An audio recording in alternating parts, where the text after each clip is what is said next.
అలర చంచలమైన ఆత్మనందుండ నీ అలవాటు చేసే నీ ఉయ్యాల.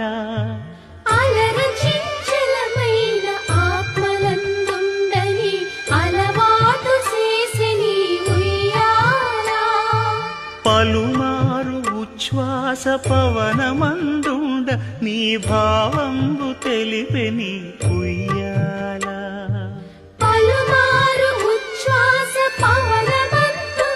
నీ భావంబు తెలిపే నీ ఉయ్యాల.